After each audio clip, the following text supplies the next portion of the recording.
हम गिफ्ट के बारे में डिस्कस कर रहे हैं। हमारे सामने लेटेस्ट जजमेंट है, उसकी जो रेफरेंस है 2024 है, CMR पेज जो है 2424, सुप्रीम कोर्ट ऑफ पाकिस्तान की केस ला है। इसमें डिस्कस किया गया है para a specific relief act 1877 section 39, 42, 54 and 55। इस चार सेक्शन के तहत रिलीफ मांगा गया है, यानी सूट दायर किया गया है। और जो मेन मामला है वो गिफ्ट का है। Gift pre requisites of gift not established, कि जो गिफ्ट के लिए लवाजमात होते हैं, जो नेसेसरी रिक्वायरमेंट्स होते हैं, वो एस्टेब्लिश नहीं है, वो मुकम्मल नहीं है, वो कंप्लीट नहीं है। Suit for declaration under section 42, cancellation under section 39 and permanent and mandatory injunction under section 54 and 55। Challenging the gift deed, और चैलेंज किया है इस गिफ्ट डीड को जो रजिस्टर्ड है। अब यहाँ पर जो सूट दायर किया गया है वो डिक्लेरेशन का, कि मेरे हक में ये चीज़ डिक्लेयर किया जाए और जो गिफ्ट हुआ है उसको कैंसल कर दिया जाए, और परमानेंट और मैंडेटरी इंजंक्शन, यानी उससे डायरेक्शन भी दी जाए कि इस तरह करो, और परमानेंट हमेशा के लिए उससे को मना कर दिया जाए कि वो मुदाखलत ना करे या गिफ्ट की बुनियाद पर क्लेम ना करे। Plaintiff filed a suit for declaration, cancellation and permanent mandatory injunction, pleading that the defendant being his young brother, जो defendant है उसका young brother है, was resident of United Kingdom and asked him to execute registered gift deed, कि execute तकमील को पहुंच जाए जो रजिस्टर गिफ्ट डीड है, यानी उसके नाम पर करवाया जाए, of the subject, as he was required to show some financial as well as monetary strength, वो मॉनेटरी यानी माली या फाइनेंशियल स्ट्रेंथ दिखा रहा है या उसको ज़रूरत है। Therefore gift deed of house was got register, और रजिस्टर हो गया जो गिफ्ट डीड है, और जो हाउस का गिफ्ट डीड है वो रजिस्टर हो गया।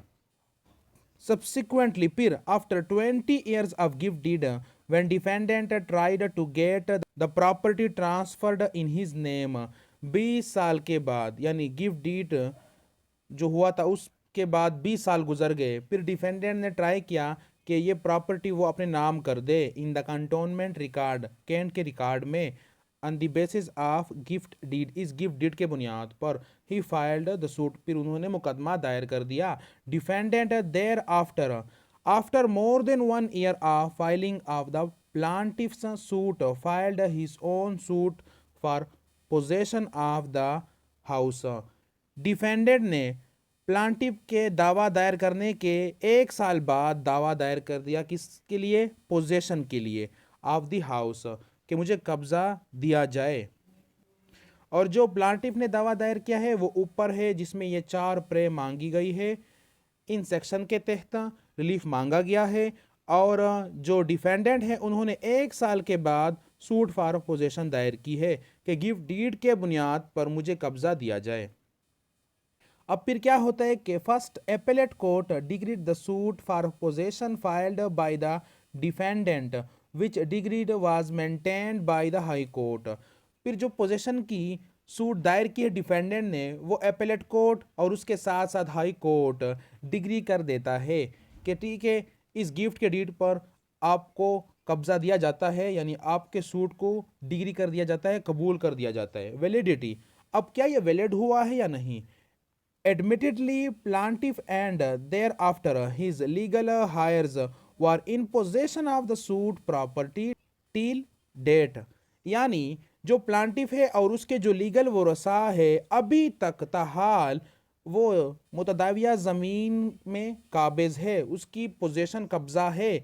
Gift deed was unilateral whereas mother of the donor plaintiff and alleged donee defendant was a witness to the said document. और जो गिफ्ट डीड का जो डॉक्यूमेंट है इस पर सिर्फ 2 ही गवाह है, एक डोनर है और एक डोनी है, और ये सब कुछ एक तरफा ही है। Defendant was admittedly not available in Pakistan at the time of preparation and registration of the said gift deed, और जो डिफेंडेंट था वो पाकिस्तान में नहीं था जब गिफ्ट डीड की रजिस्ट्रेशन हो रही थी या प्रिपरेशन हो रही थी। Therefore no question of acceptance and offer of the gift as well as delivery of possession in favour of donee defendant arose. फिर ऑफर एक्सेप्टेंस और डिलीवरी ऑफ पोजीशन के सवालात भी नहीं उठाए जा सकते क्योंकि वो मौजूद है ही नहीं। तो फिर किस तरह मामला हुआ? Mother was not produced by either of the parties, दोनों फरीकैन में से किसी ने भी जो उसकी माँ है, मादर है, उसको प्रोड्यूस नहीं किया, कोर्ट में पेश नहीं किया। क्योंकि अगर वो पेश कर देती और मादर क्या कर देती, ऑफर कर देती या डिक्लेयर कर देती, तो फिर गिफ्ट वैलिड हो जाता। उसको पेश नहीं किया गया जो डोनर है, तो फिर ये सारा मामला फ्रॉडिया लगता है या ख्याली लगता है। Defendant pleaded that the suit property was purchased from the funds provided by him sent from United Kingdom in the account of the mother of the parties। और जो डिफेंडेंट हो ये भी क्लेम कर रहा है कि जो प्रॉपर्टी खरीदी गई है वो मेरे फंड से खरीदी गई है जो मैंने यूनाइटेड किंगडम से भेजे है माँ के अकाउंट में। However there was no documentary proof available on record to such effect.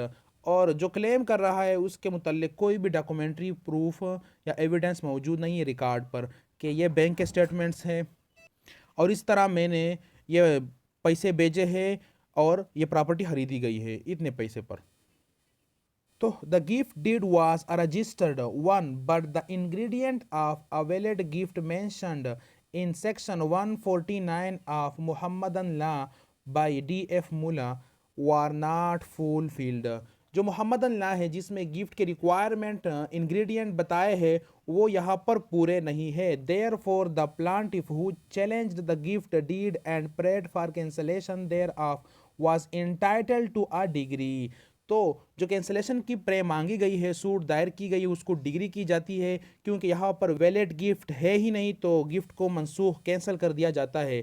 Petitions for leave to appeal were converted into appeals and allowed. A suit filed by plaintiff was decreed. The gift deed stood cancelled. Therefore, the degree granted to the defendant by the first appellate court and maintained by high court were not sustainable under the law। जो appellate court ने degree पास की है और high court ने जिस degree को maintain रखा है वो sustainable in light of law नहीं है, लिहाजा उसको भी सेटिसाइड करार दिया जाता है। जो डिग्री डिफेंडेंट के हक में पास हुई है पोजीशन की कि उसको कब्जा दिया जाए उसको सेटिसाइड करार दिया जाता है और जो दावा दायर किया था प्लांटिफ ने कैंसलेशन का डिक्लेरेशन का वो डिग्री की जाती है। इस सारे मद्दे का समरी ये है कि यंगर जो सन है जो यूनाइटेड किंगडम में रह रहा है वो गिफ्ट डीड पर इस हाउस को क्लेम कर रहा था कि मेरा हक है और मुझे पोजीशन दी जाए और माँ की तरफ से ये प्रॉपर्टी जो है ये डिलीवर हो चुकी है, गिफ्ट के बुनियाद पर मुझे दी चुकी है। और जो प्लांटिफ है जो बाई है वो ये क्लेम कर रहा है कि नहीं ये गिफ्ट डीड जो है ये वैलिड नहीं है, इसमें इंग्रेडिएंट पूरे नहीं है और जो रजिस्ट्रेशन वगैरह हुए हैं उसमें सिर्फ दो ही गवाहान यूनिलेटरल यानी जो डोनर और डोनी वही दो विटनेसेस है, मजीद कोई गवाहान नहीं है और कोर्ट में किसी भी फरीक ने डोनर को प्रेजेंट नहीं किया, पेश नहीं किया। जब डोनर को पेश किया जाता और वो डिक्लेरेशन या एक्सेप्टेंस या ऑफर के बारे में कुछ बता देती तो गिफ्ट वैलिड हो जाता, लेकिन वो पेश नहीं किया गया और एविडेंस पेश नहीं किए गए तो गिफ्ट जो है वो वैलिड नहीं है, उसमें इंग्रेडिएंट पूरे नहीं है। और एक एक्स्ट्रा क्लेम जो किया डिफेंडेंट ने कि ये मेरे फंड से खरीदा हुआ घर है क्योंकि ये पैसे जो थे ये मनी जो थी मैंने माँ के अकाउंट में भेजे थे और उससे ये लैंड ये हाउस ख़रीदा गया है, तो उसके मुतालिक भी उन्होंने डॉक्यूमेंट्री एविडेंस कुछ पेश नहीं किया। तो गिफ्ट जो है उसमें ऑफर एक्सेप्टेंस और डिलीवरी ऑफ पोजेशन होनी चाहिए और यहाँ पर तो पोजेशन उसको दी ही नहीं चुकी है, वो बाहर मुल्क में है तो अमेलात किस तरह हो गए और ना कुछ म्यूटेशन हो चुके हैं, इंतकालात हो चुके हैं, वो भी नहीं हो चुके हैं, सिर्फ गिफ्ट डीड है जो रजिस्टर हो चुका है, मजीद कोई कार्रवाई नहीं हुई है। और पैरा बी में एक important question of law arise किया गया है कि 20 साल के बाद वो सूट ऑफ कैंसलेशन दायर कर रहा है तो ये वैलिड नहीं है, टाइम बार्ड है।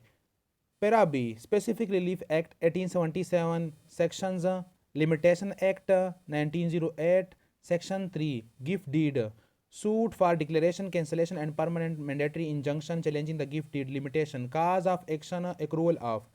Plaintiff filed his suit to challenge the gift deed 20 years after its registration। यानी गिफ्ट डीड की जो रजिस्ट्रेशन है वो 20 साल पहले हो चुकी है और अभी सूट ऑफ डिक्लेरेशन और कैंसलेशन दायर कर रहा है। Admittedly just before filing of the suit the defendant got entered the mutation of gift in his name on the basis of said imputed gift in the cantonment record which gave cause of action to the plaintiff।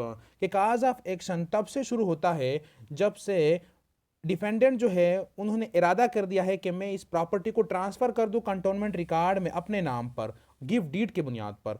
Stance of the plaintiff in this situation is correct and covered the point of limitation when gift deed was first time used against him when gave him the cause of action। क्योंकि जब transfer of property हो रही थी cantonment के record में तब उसको काज of action हासिल हो गया, और यहाँ पर जो लिमिटेशन का क्वेश्चन है वो एराइज करना सही नहीं है क्योंकि उसको काज ऑफ एक्शन अभी हासिल हो चुका है और वो टाइम बार्ड नहीं है। Petitions for leave to appeal were converted into appeals and allowed and suit filed by plaintiff was decreed. तो यहाँ पर लिमिटेशन की बात हो गई और काज ऑफ एक्शन की बात हो गई। तो यहाँ से हमें मालूम हो गया कि गिफ्ट डेट कितना ही पुराना क्यों ना हो, लेकिन जब म्यूटेशन होगा तो काज ऑफ एक्शन हासिल होता है, तो आपने दावा कर देना चाहिए फ़ौरन, क्योंकि अब फिर ज़्यादा टाइम उसके बाद गुजर जाए तो टाइम बार्ड होगा।